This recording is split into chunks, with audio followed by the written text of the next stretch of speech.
I'm Alex Garrett on behalf of LaborPress here at the Emblem Health Heroes of Labor event, and it's sponsored by Emblem Health, LaborPress, and the Metropolitan College of New York. And I'm here with Wei-In Su, Dr. Su actually, Dean of Academic Affairs. Thanks for joining us today. Thank you for having me and my colleagues from Metropolitan College of New York. Talk about for a minute why Metropolitan College of New York celebrates the unions and honors the unions. So we've been working with Neil, and the LaborPress to connect to the labor union members. We're trying to serve not only the members but also with their families because we are educational entity, and so we have so many programs or training, even the workforce training that we could bring to the table and serve the community. So that's why we're here.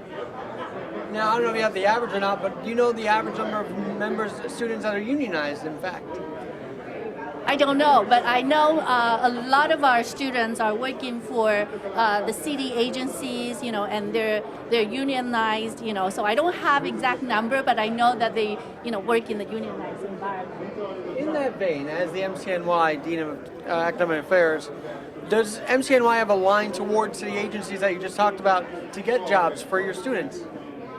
Yes, because of our purpose-centered education model, really we are pushing theory into practice of whatever our students learn, that they will be able to apply to the real world, workplace. So definitely, our students, after they finish their what we call constructive action, which is very similar to intern, that lead them to the employment. So.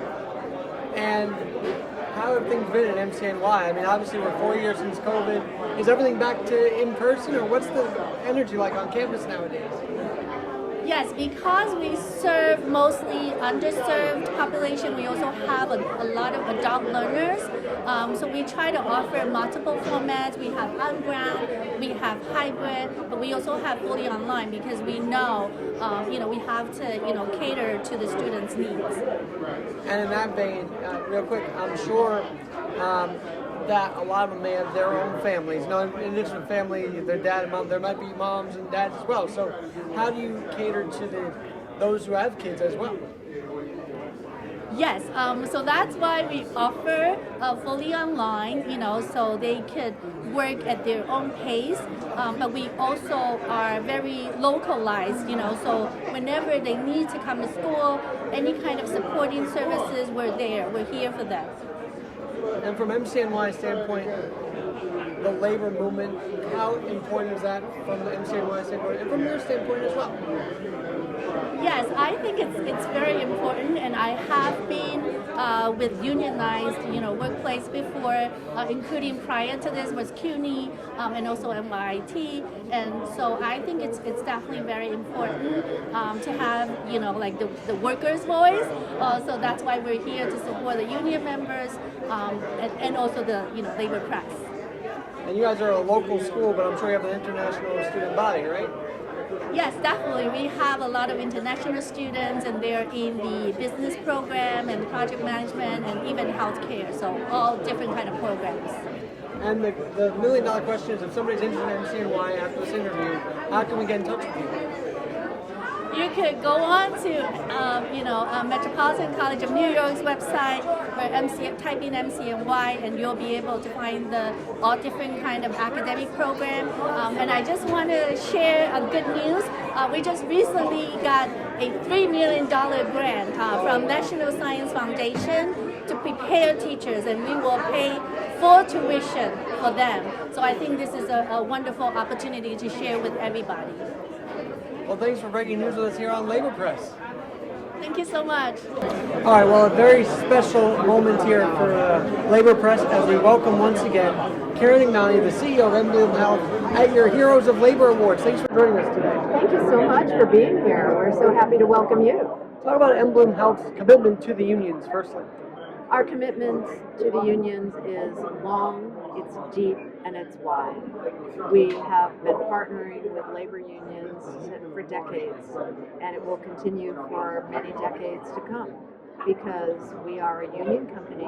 We're the only health plan that's a union company, and we provide health benefits for 1.2 million city workers, along with a number of other unions as well, and employers. And we feel very strongly that our commitment to labor unions is something that they deserve, something that we work very hard to do every day, and we will continue to do it. How does Emblem, because I know you're basically the leading union healthcare system, how do you guys manage all the different unions you're partnered with, basically? It's just such a pleasure, actually, just to have gotten to know so many union leaders and so many of the rank and file union members here to make sure that we're doing what they need. We're thinking ahead. We're bringing innovation. We're bringing modernization, and we're bringing the best of their members because they deserve it. Now, what about Emblem Health is you're also out there for the public. You make sure the public knows everything. So what, as we talk now, is Emblem Health most concerned with when it comes to New York City? What we're most concerned about is what everyone else is most concerned about, that we get people moving across the city safely, that we have the opportunity as a city to thrive and grow, and to make sure that people have the health care they need, which includes physical health, mental health, and all of the other services that are so important to people. 8.5 million people in New York City. What's it like to you to lead one of the leading healthcare system in New York City? What's that mean to you? It is I get out of bed every morning and I think it is such an honor to have this role. I come from a union family. My dad was a firefighter. My mom was a city worker. And my dad actually worked for the firefighters union and for firefighters as a firefighter before they had health benefits. So I understand what it's like and how important it is to have health benefits. So we take this job and this role very, very seriously. Now, you're honoring the transit workers today. I mean, without them, we're not getting anywhere in the city, right? So talk about the TWU that you're honoring today. Oh, I'm so excited about this because talk about keeping the city rolling. They keep the city rolling. I'm a bus rider. I love the crosstown buses. I'm a subway rider. And I so appreciate the work that the men and women of TWU do every day. I'm so appreciative you said you take a subway and bus, because CEO, you're not just wheeling in, you're with us amongst the crowd. I can tell you. And I try to outsmart the schedule, so I end up taking 3 trains and just to make sure I can get from point A to point B the quickest possible. I understand this is an annual event, the Heroes of Labor. So to put this on here at Emblem Health, for you, it seems like it means a lot. It does. And every year, just having all these people here, what's that mean? Oh, I just wouldn't miss it. It just makes me so proud. It gives me goosebumps when I hear, even though I read about these stories ahead of time, when I see these individuals, these individual heroes, hear their stories, hear their words from their own mouths, it just gives me pride. And one message from Emblem Health to the City of New York, as we sit right now, October 2024. It's our pleasure to serve you. We will continue to do so. Please understand how seriously we take that responsibility. Well, I love that. Alex Garrett here with Karen Ignani, the CEO of Emblem Health. Thanks for joining. Thank you so much.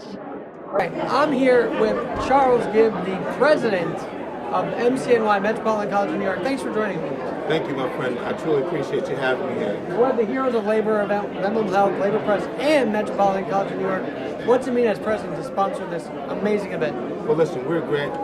Excited to be a partner. This is my 90th day on the job as the 7th president of Metropolitan College of New York. So being able to host these type of events to expand our brand, to expand the brand of Metropolitan College of New York. We have students here this evening that are in the health informatics field, emergency management field, healthcare sciences. And so just to be a part of the Emblem family means a lot to us as an institution. Keeping in mind that in 1964, our founder, Orgy Cohen, started this institution against the war on poverty to create an opportunity for women, certainly with the first being Health and Human Services. So to see this 60 years later and to see us still going strong, it's an exciting day. Well, now that I know that you're 90 days in, what's your plan as president for Metropolitan College?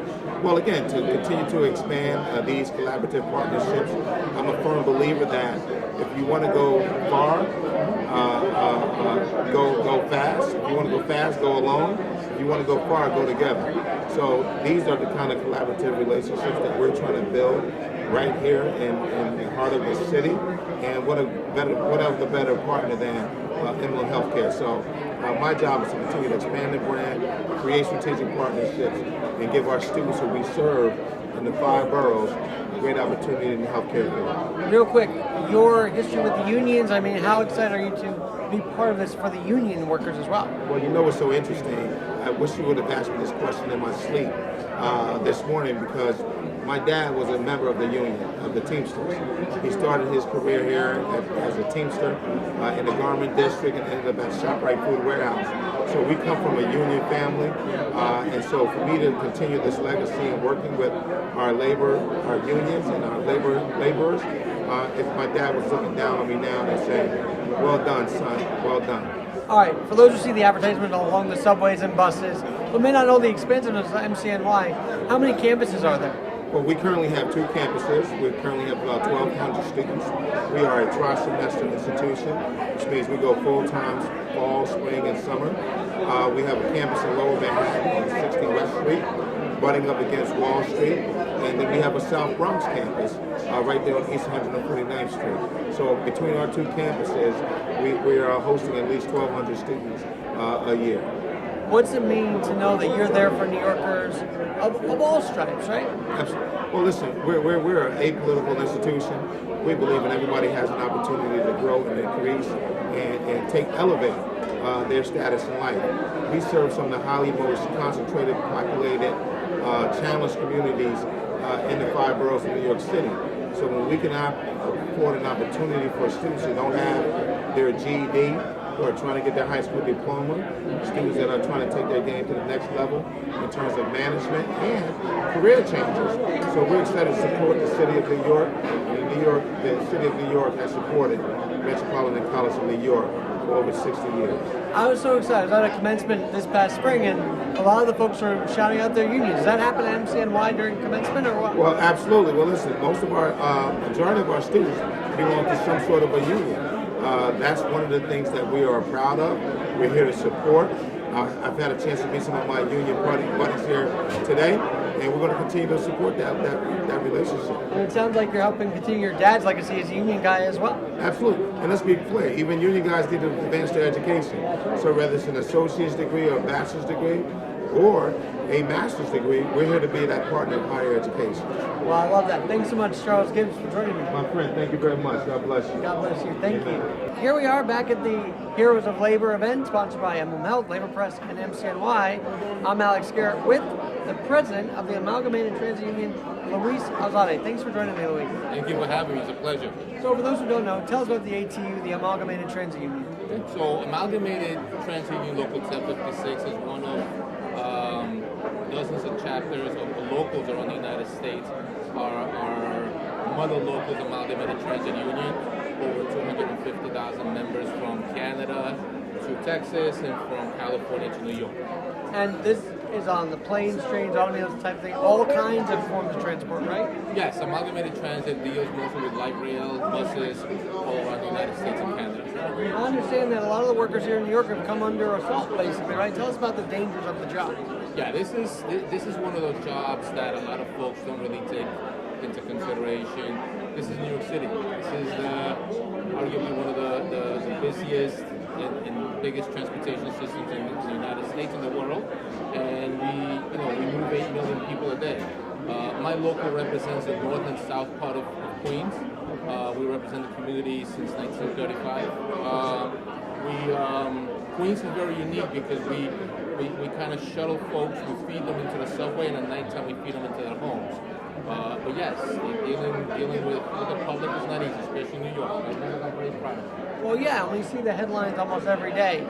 When you obviously get the call before it hits the headlines, so what do you do when you first get, okay, my bus driver was attacked, my subway conductor was attacked? How do you guys jump into action after that? Yeah, so my members are mostly the bus operators, mechanics, cleaners, stockroom handlers.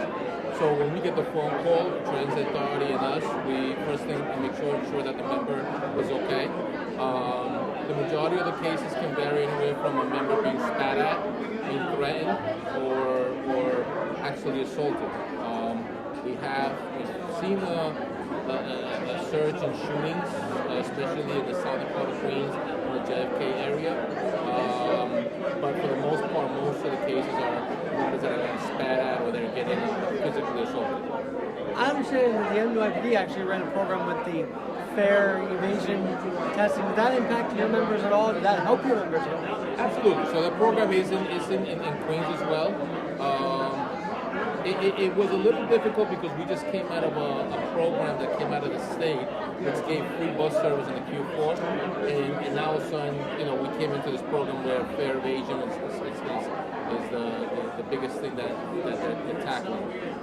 Yes, it has put our members between, the riding public and the NYPD and the Eagle Squad. But at this point in time, we understand also that there is a huge loss of revenue to the transit. The time of revenue is very important. All right, I understand that pay is kind of a big deal here. So tell us about why the ATU workers are fighting for more pay, basically. I think our job is something that it's very folks don't underestimate the work that we do. It's not just operating a bus. Obviously, operating a bus in New York City is not easy, but dealing with the public and making sure that everybody gets safe from point A to point B, making sure you have an average 70 to 80 lives in your hands. That takes a lot. Yes, our members are never going to be well rewarded based on that. At the rail conference, I was saying that railroad workers get a lot of heat for some stuff the uppers are doing, like deal management. The bus operators feel the same way. So your advice to, commuters that may feel that anger, just not directed at the bus operator, right? Like it's tough to say that, but it's a message worth saying. Yeah, I think the biggest issue we have with the passengers is that they don't understand New York. There's a lot of delays, and they expect that once they get into a bus, that bus is going to get them to the train station in time.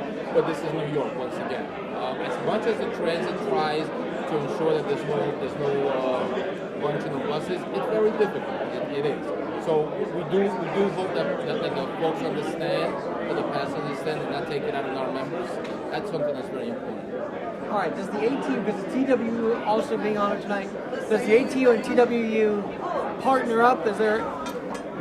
Is there a collaborative effort between ATU and TWU to make sure the workers are paid fairly? Absolutely. We have a very good relationship.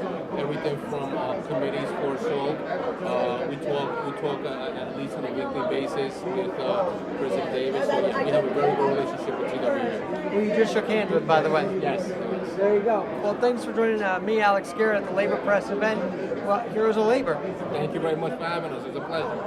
Awesome. Thank you, Luis. Okay, back here at the LaborPress Emblem Health Heroes of Labor event, I'm here with the hero of labor, Pete Warner. Pete, thanks for joining me. Thank you so much. Nice to meet you. You are being honored for a story that happened actually in June of this year. Tell us what happened on your bus route. I was doing my normal route, and I was driving, and I noticed a young boy running down the middle of the street, and I immediately stopped the bus and secured my bus, got out of the bus, took him into my safety. I called my union, I called the police. The child wound up being 4 or 5 blocks away from where he lived, and I kept him in my custody until the cops got there, and that was pretty much it. The cops did find that the child's home. It was brought back to the family, and I'm just happy everything came, and the story ended the way it was supposed to, and it wasn't tragic. Now, you've been on the job for 13 years. Was that one of the more intense moments for you as a driver? Yeah, absolutely. I never experienced anything like that. That was definitely on the top of the list of stuff that I witnessed on the job. Now, we described it on LaborPress's website, but I want to go a little more into it because you pulled the mechanics to all that and making sure the kid was safe.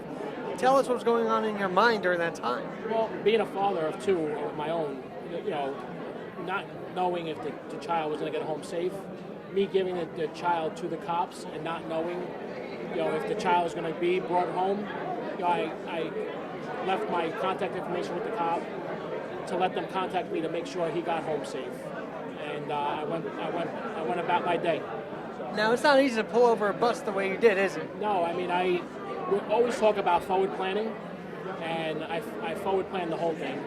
And it's a very busy intersection, so I made sure, because in the video you can see the kid running down the street, and he was angling towards the oncoming traffic, and I made sure that oncoming traffic was blocked so he didn't get hit.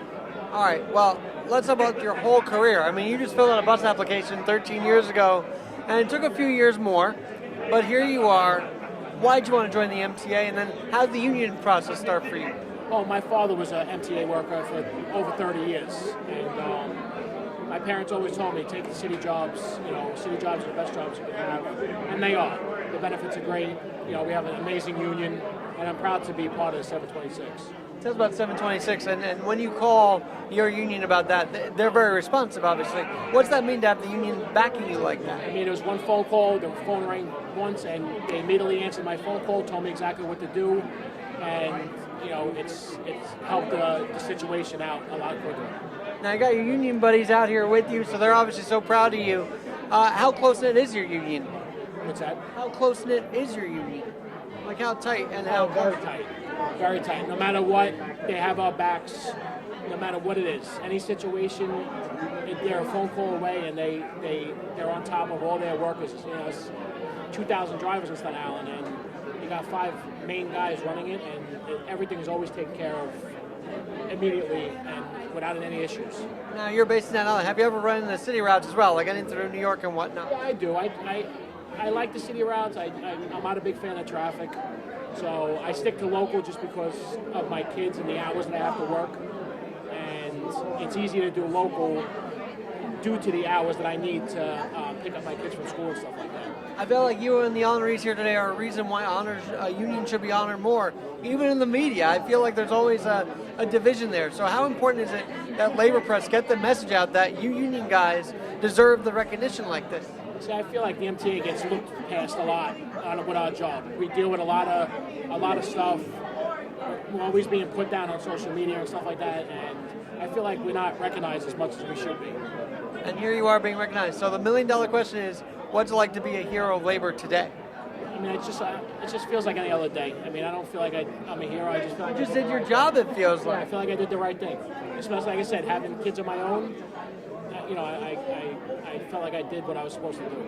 And knowing Emblem Health is the sponsor here as well, to have the transit workers back must mean a lot to you as well. Yeah, it's amazing. I didn't walking into this, I didn't think it was going to be like this, but it's an amazing event. Well, congratulations, and thanks for being a hero today. So much. Nice to meet you. Back here at the LaborPress Emblem Health Heroes of Labor event, I'm Alex Garrett with council member from District 31, Sylvina Brooks Powers. Councilman Powers, thanks for joining me. Thank you for having me. It's a pleasure to meet you. All right, you're here obviously because you're union strong and you're a union strong rep for the council. So talk about that. Talk about your, you're honoring the unions today. No, absolutely. So in the New York City Council, I serve as the chair for the Committee on Transportation and Infrastructure, which we have a number of amazing members from TWU and ATU that are heroes, that went above and beyond the job that they were hired to be able to help everyday New Yorkers. And I wanted to be here to celebrate the work that they do, and the heroism that they demonstrated. The chair sounds like a hefty title, especially for New York City Transit. So talk about your day-to-day, making sure our city moves quick and fast as the chairwoman. So as a chair, we look on legislation to be able to address needs in the community. Right now, for example, we're working on the Queens bus redesign, and that's going to be major, especially as the conversation around congestion pricing and what will happen, if anything will happen, to make sure that we are ahead of the curveball in the event that congestion pricing comes back to the forefront. Let's talk about that for a minute, because obviously that's a big deal with everything in legislature right now. How will congestion pricing impact unions across the city? So, in terms of congestion pricing, I think the spirit of congestion pricing is to decongest the areas. It's supposed to help our city buses move quicker and to push people to public transportation. In communities like the one that I serve, we have a lot more challenges, not enough benefits. So I'm hopeful that as that conversation happens, we're able to see how we could make public transportation stronger, more reliable in terms of how quickly it runs, but also expanding the access to public transportation for the communities that are in transit deserts. I'm so glad we're having this conversation, because I feel like the news only talks about the division between City Hall and City Council and all that. But how can New Yorkers be reassured that with you as chair, things are getting done for New Yorkers? Well, right now we're blocking out the noise and focusing on the work at hand. There are countless New Yorkers that are depending on city government to work for them, and we are, myself and my colleagues, continuing to put forth legislation, consider legislation that benefits the community. Before we know it, we'll be back in the budget season looking at who do we fund, where are the priorities, and those conversations will be happening soon. So it's a lot of work and that's to be done, and we continue to do that. All right, the heroes of labor. I feel like, again, back to the media world, they don't paint unions in the best light. So what's it mean for you to see these union members, probably you know them, being the chair, to be honored today? It's amazing, and I consider myself a union baby. My mother was a member of 1199 for over 40 years. She was a union delegate. I was a member of the union, CWA. I was a union delegate, and I worked in labor for a number of years too. So I know the work of the men and women that are represented in unions. And so it's wonderful to see a space created where we can celebrate these individuals for going above and beyond their work. 100%. Now, how can New Yorkers rest assured that you're striking a balance between making sure the unions are happy and the budget's happy? I feel like there's a bit of a balance to strike there, right? It's always a balance. It's always about talking to all sides of a conversation, hearing everybody out, and seeing where you can find alignment. And while there might be a lot of different divisions, how do you make sure to cut through all the political divide and get things done? It's always going to be about New Yorkers. It's about delivering service. And you're a lifelong New Yorker yourself, right? I am a lifelong New Yorker. And that means a lot, I'm sure. And District 31, the one you serve at, union heavy district as well? Yes, we have a high population of members of the union and retirees. Well, thanks for joining us here at LaborPress. I'm Alex Garrett. Well, Councilwoman Brooks Powers, thanks so much. Thank you. Thanks for having me. Thank you so much.